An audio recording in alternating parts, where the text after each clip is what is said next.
Hello guys, welcome to my blog video. তো এটা ছিল সরস্বতী পুজোর দিন, আমাদের পড়েছিল একটা বিয়েবাড়ির নিমন্ত্রণ। তো এর আগের পার্টটুকু মানে আমি যে সকালবেলা বেরিয়েছিলাম সেই পার্টটুকু অলরেডি আপলোড করা আছে, তোমরা দেখে নিতে পারো। আর আগের পার্টটুকু আমি এই ভিডিওর কমেন্ট বক্সে আমি দিয়ে দেবো।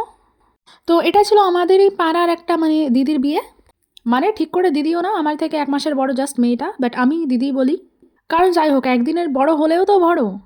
তো ওর বিয়েটা বেসিক্যালি ওর বাড়িতে হচ্ছিলো না, এটা হচ্ছিলো আমাদের এখানটা একটা নীলিমা ভবন নামে একটা লজ আছে, তো সেই লজটায়। তো আমি এখানটা পৌঁছে গিয়েছিলাম সন্ধ্যা 7:30টার সময়, কিন্তু গিয়ে দেখি মানে বেশি কোনো লোক মানে আসেইনি, আর বউ তো আসেইনি, আর কি বলবো।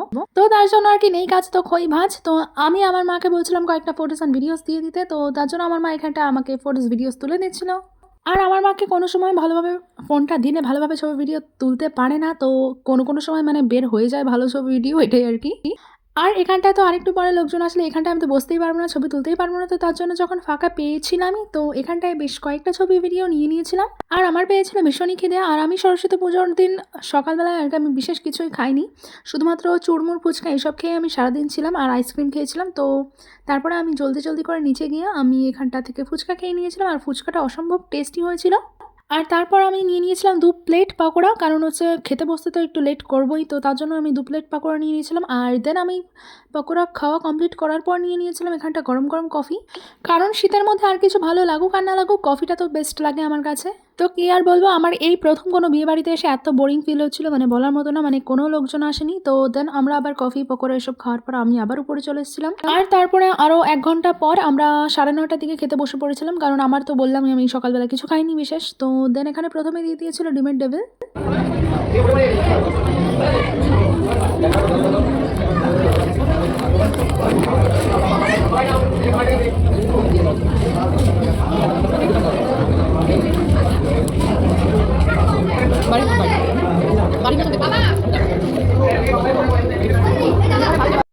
আর এখানে আমার অপোজিট সাইডে বসেছিল আমার ভাই এবং আমার মা।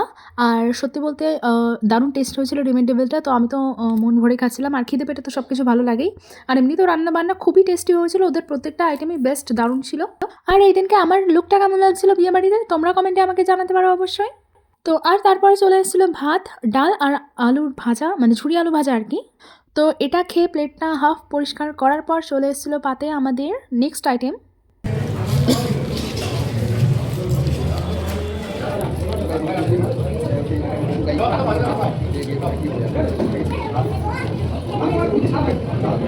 আর এই বিয়ে বাড়িটাতে সবাই মানে কি বলবো আর লেট করেই এসছে, মানে সবাই এসছে 9টা 9:30টার দিকে। আর আমরা যখন বসেছিলাম তখন ছিল হচ্ছে ফার্স্ট ব্যাচ, মানে ফার্স্ট ব্যাচে আমি বসেছিলাম, কারণ আমার কাছে রাত 9:30 মানে অনেকটা রাত, কারণ যেহেতু আমি 11টার দিকে ঘুমাতে যাই রোজ।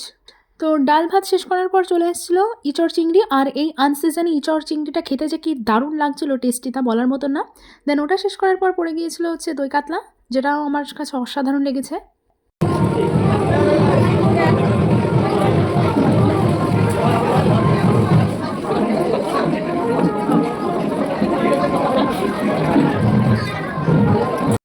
আর হ্যাঁ, আমরা যখন খেতে বসেছিলাম তার একটু পরে মানে 5 মিনিট পরে আর কি বর এসেছিলো, তো ওখানে বরের গাড়ি এসেছিলো, তার জন্য বাজনা বাজছিল আর কি। ভেবেছিলাম বর আসছে তো সেই এন্ট্রিটা দেখবো, তা সেটা আর মানে হলো না আর কি বলবো। দেন এটা খাওয়ার পর আমাদের পাতে পড়ে গিয়েছিলো চিকেন কষা, আর ছিল ফ্রাইড রাইস, বাট আমি ফ্রাইড রাইস নিইনি কারণ আমার ভালো লাগে না ওটা। তারপরে ছিল 2 রকমের মিষ্টি, সেটাও আমি নিইনি, আমি শুধু চাটনি পাঁপড় নিয়েছিলাম। আর সাথে লাস্টে ছিল আমাদের এই আমুল আইসক্রিম, যেটা আমার ভীষণই ফেভারিট একটা আইটেম। আর খেয়ে দিয়ে আমি আবার উপরে চলে এসেছিলাম, খাওয়া দাওয়া হচ্ছিলো আর কি নিচের তলায়। আর খেয়ে দিয়ে উপরে এসে আমি একটু রিল ভিডিও বানাচ্ছিলাম আর কি। আর খাওয়ার পরে আমি বিশেষ কিছু আর বসিনি ওখানটা, মানে আর কি অনেকে বিয়ে দেখে, আমার ওরকম ইন্টারেস্ট জাগে না, রাত জেগে আমি বিয়ে বাড়ি দেখবো। এমনিই সারাদিন ঘুরে টুরে ক্লান্ত ছিলাম, তাও যে আমি এই এনার্জির মানে লস করে, এত এনার্জি লস করে সারাদিন আমি যে বিয়ে বাড়িতে আসতে পেরেছি, সেটা মানে আমি কি বলবো, আমি নিজেই অবাক। আর বিয়ে বাড়িতে কোনো গান বাজছিল না, তো আমার ভীষণই বোরিং হচ্ছিলো। আর আমাদের তখন মেলা চলছিল অলরেডি আমাদের বাড়ির পাশে, তো আমি চলে এসেছিলাম আমি আর মামা দেন মেলাতে।